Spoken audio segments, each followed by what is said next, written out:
আসসালামু আলাইকুম, কি অবস্থা সবার? আশা করি সবাই অনেক ভালো আছেন। এই ভিডিওতে কথা বলবো ভিভো Y16 মোবাইলটাকে নিয়ে। মোবাইলটা কিন্তু কিছুদিন আগে ভিভো লঞ্চ করে দিয়েছে। তো এখন এই মোবাইলটা তো আসলে লঞ্চ করা হয়েছে, তো এখন আসলে যে দামে লঞ্চ করা হয়েছে আসলে এই দামে কি আসলে আমাদের জন্য আসলে কি নেওয়া ঠিক হবে? এই মোবাইলটা আসলে কাদের জন্য নেওয়া ঠিক হবে সেটা আশা করি আপনারা এই ভিডিও থেকে জানতে পারবেন। মোবাইলটার ভালো দিক খারাপ দিক সবকিছু তুলে ধরার চেষ্টা করব আপনাদের সামনে। মোবাইলটার গেমিং পারফরমেন্স কেমন হতে পারে, মোবাইলটার ডিসপ্লে কোয়ালিটি কেমন হতে পারে, মোবাইলটার ক্যামেরা কোয়ালিটি কেমন হতে পারে, সেটা করে আপনারা বিস্তারিত মোবাইলটা সম্পর্কে জানতে পারবেন। তো আমি আপনাদের সাথে আছি সঞ্জিদ সামির ইউটিউব চ্যানেল হলে এখনই কষ্ট করে এই ইউটিউব চ্যানেলকে সাবস্ক্রাইব করে দিন এবং ফার্স্ট আগে বেল আইকনটি বাজিয়ে চ্যানেলটির সাথে থাকুন এবং ফেসবুক পেজ হলে কিন্তু এখনই পেজটিকে ফলো করতে ভুলবেন না এবং এই ভিডিওতে একটি লাইক দিতে ভুলবেন না। তো চলুন আমরা এখনই এই ভিভো Y16 মোবাইলটাকে নিয়ে বিস্তারিত আলোচনা শুরু করি। প্রথমে কথা বলবো ভিভো Y16 এর ডিজাইন এবং বিল্ড কোয়ালিটি নিয়ে। মোবাইলটার ব্যাক এবং ফ্রেম কিন্তু পলিকার্বনেট বা প্লাস্টিকের তৈরি, আর মোবাইলটার থিকনেস হচ্ছে 8.2 মিলিমিটার, আর মোবাইলটার ওজন হচ্ছে 184 গ্রাম। আর মোবাইলটাতে মোটামুটি সব ধরনের ফোর্স এবং বাটন রয়েছে। আর মোবাইলটার সাইডে কিন্তু রয়েছে সাইড মাউন্টেড ফিঙ্গারপ্রিন্ট সেন্সর, যেটা মোটামুটি ফাস্ট হবে। আর মোবাইলটার নিচের দিকে আসলে আপনারা পেয়ে যাবেন টাইপ সি পোর্ট, স্পিকার এবং গুরুত্বপূর্ণ 3.5 mm জ্যাক পোর্ট। আর মোবাইলটাতে কিন্তু আপনারা দুটা সিম কার্ডের পাশাপাশি কিন্তু একটা মেমোরি কার্ড ব্যবহার করতে পারবেন। তো ওভারঅল আমার কাছে মোবাইলটার ডিজাইন এবং বিল্ড কোয়ালিটি ভালো লেগেছে। তো আপনাদের কাছে মোবাইলটার ডিজাইন এবং বিল্ড কোয়ালিটি কেমন লেগেছে সেটা কমেন্ট বক্সে জানাতে ভুলবেন না। তো এবার কথা বলা যাক ভিভো Y16 এর ডিসপ্লে সেকশন নিয়ে। মোবাইলটাতে 6.51 ইঞ্চের একটা IPS LCD ডিসপ্লে থাকছে, যা HD প্লাস রেজুলেশনের একটা ডিসপ্লে। এখানে আসলে ভিভো চাইলে কিন্তু এখানে ফুল HD প্লাস রেজুলেশনের একটা ডিসপ্লে দিতে পারতো, তারা কিন্তু এখানে HD প্লাস রেজুলেশনের একটা ডিসপ্লে ব্যবহার করেছে। এটা আসলে এই বাজেটে আসলে মেনে নেওয়া যায় না। এখানে আসলে ফুল HD প্লাস রেজুলেশনের ডিসপ্লে দিলে বেশি ভালো হতো। তো এখানে আসলে যেহেতু HD প্লাস রেজুলেশন ডিসপ্লে ব্যবহার করেছে, সেক্ষেত্রে আপনারা মোবাইলটাতে ভিডিও দেখে তেমন একটা মজা পাবেন না। মোবাইলটার ডিসপ্লে রেজুলেশন হচ্ছে 720x1600 পিক্সেল। আর মোবাইলটার উপর দিকে কিন্তু ফাঞ্চল ক্যামেরা থাকলে বেশি ভালো হতো। এখানে কিন্তু আসলে তারা আসলে এই জিনিসটা আসলে মেনে নেওয়া যায় না। আসলে 2023 সালে এসে এটা আসলে মেনে নেওয়া যায় না। এখানে ফাঞ্চল থাকলে বেশি ভালো হতো। তো সেক্ষেত্রে মোবাইলটার ডিজাইন আরেকটু বেশি সুন্দর লাগতো দেখতে। তো এখন আর কিছু করার নেই, তারা এখানে ফাঞ্চল ব্যবহার করেনি। মোবাইলটার ডিসপ্লে সেকশনে আমাকে আসলে হতাশ করেছে ভিভো দাম অনুযায়ী। এবার কথা বলা যাক ভিভো Y16 এর হার্ডওয়্যার সেকশন নিয়ে।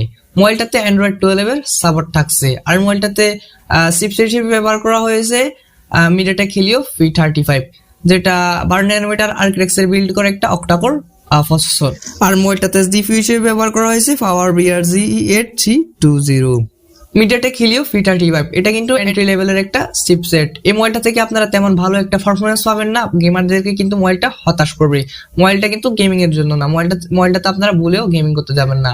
মোবাইলটাতে যে নর্মাল গেমগুলো রয়েছে সেগুলা মোটামুটি খেলতে পারবেন, তবে যে হেভি গেমগুলো রয়েছে সেগুলো কিন্তু আপনারা মোবাইলটাতে খেলতে পারবেন না। টুকটাক যে নর্মাল গেম রয়েছে সেগুলো কিন্তু খেলতে পারবেন, তবে মোবাইলটা থেকে আপনারা ভালো একটা পারফরমেন্স কিন্তু পাবেন না। এই চিপসেটটা কিন্তু মোটেও ভালো না।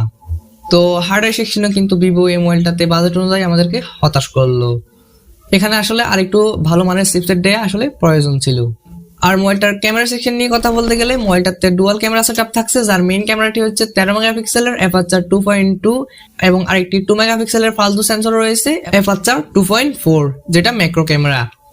এই 2 মেগাপিক্সেলের ফালতু ক্যামেরাটা আসলে না দিয়ে এখানে একটা আল্ট্রাওয়াইড ক্যামেরা দিলে বেশি ভালো হতো। তো মোবাইলটা থেকে আপনারা এভারেজ কোয়ালিটির ফটো পাবেন। তো ক্যামেরা সেকশনে আমাকে আসলে দাম অনুযায়ী তেমন খুশি করতে পারেনি ভিভো। মোবাইলটা দিয়ে আপনারা সর্বোচ্চ ভিডিও রেকর্ড করতে পারবেন 1080p 30 fps এ। আর সেলফিতে রয়েছে 5 মেগাপিক্সেলের একটা সেলফি ক্যামেরা। এখানে 8 মেগাপিক্সেলের ক্যামেরা হলে আসলে ভালো হতো। তো এখন আসলে ক্যামেরা সেকশনে আমাকে আসলে হতাশ করলো ভিভো, এখানে আরো ভালো ক্যামেরা দিতে পারতো তারা। আর কানেক্টিভিটির কথা বলতে গেলে কিন্তু মোবাইলটা 4G মোবাইল, আপনারা সর্বোচ্চ 4G নেটওয়ার্ক ইউজ করতে পারবেন মোবাইলটাতে। আর মোবাইলটাতে ওয়াইফাই, ব্লুটুথ, হটস্পটের মতো সুবিধাগুলো কিন্তু থাকছে। মোবাইলটার ব্যাটারি সেকশন নিয়ে কথা বলতে গেলে মোবাইলটাতে 5000 mAh এর একটা ব্যাটারি থাকছে। আর নর্মাল ইউজার হলে 2 দিনের মতো ব্যাটারি ব্যাকআপ পাবেন, আর হেভি ইউজার হলে মোবাইলটা থেকে 1 দিনের মতো ব্যাটারি ব্যাকআপ পাবেন। তো এখন ভিভো Y16 এর দাম নিয়ে কথা বলা যাক। মোবাইলটা বাংলাদেশ মার্কেটে একটা ভেরিয়েন্টে পেয়ে যাবেন 4+64GB, যার অফিসিয়াল প্রাইস হচ্ছে 15,990 টাকা। তো এখন আসল কথা হচ্ছে যে এই মোবাইলটা আসলে কারা নিবেন এবং এই মোবাইলটা আসলে কাজের জন্য আসলে নেওয়া ঠিক হবে। মোবাইলটা যারা নর্মাল ইউজার রয়েছেন তারা চাইলে মোবাইলটা নিতে পারেন টুকটাক কাজ বাজার জন্য।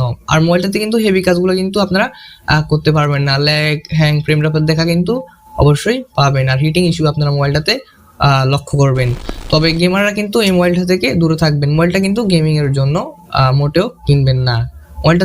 মোবাইলটাতে গেমস খেলতে পারবেন, তবে যে নর্মাল গেমগুলো রয়েছে সেগুলো খেলতে পারবেন। ফ্রি ফায়ার খেলতে পারবেন, লো গ্রাফিক এবং মিডিয়াম গ্রাফিকে খেলতে পারবেন। তো পাবজির মতো যে গেমগুলো রয়েছে সেগুলো কিন্তু আপনারা মোবাইলটাতে ভালোভাবে খেলতে পারবেন না। হ্যাং ল্যাগের দেখা অবশ্যই লক্ষ্য করবেন। তো নর্মাল ইউজাররা চাইলে মোবাইলটা নিতে পারেন। তো আর বেশি কিছু বলবো না। তো আমার যা বলা ছিল তা কিন্তু আমি এই ভিডিওতে বলে দিয়েছি। তো মোবাইলটা কিনবেন নাকি কিনবেন না সেটা কিন্তু আপনার ব্যক্তিগত ব্যাপার। তো আপনারা যদি কোনো রকমের সমস্যা পড়েন সেক্ষেত্রে আমাদের সকল সোশ্যাল মিডিয়াগুলোর লিঙ্ক এই ভিডিওর ডেসক্রিপশন বক্সে দেওয়া আছে, চাইলে যুক্ত হয়ে নেবেন। আর আমাদের ফেসবুক গ্রুপের লিঙ্ক কিন্তু দেওয়া আছে, সেখানে অবশ্যই জয়েন করে নেবেন এবং সেখানে আপনাদের সমস্যার কথা পোস্ট করে আমাদেরকে জানিয়ে দিবেন। এখন এই ইউটিউব চ্যানেলটিকে সাবস্ক্রাইব করুন, পাশে থাকা বেল আইকনটি বাজিয়ে চ্যানেলটির সাথে থাকুন এবং ফেসবুক পেজ হলে পেজটিকে ফলো করতে ভুলবেন না এবং এই ভিডিও দেখতে লাইক দিতে ভুলবেন না। তো দেখা হচ্ছে আগামী পর্বে নতুন কিছু নিয়ে। ততক্ষণ সবাই সুস্থ থাকবেন। খোদা হাফেজ।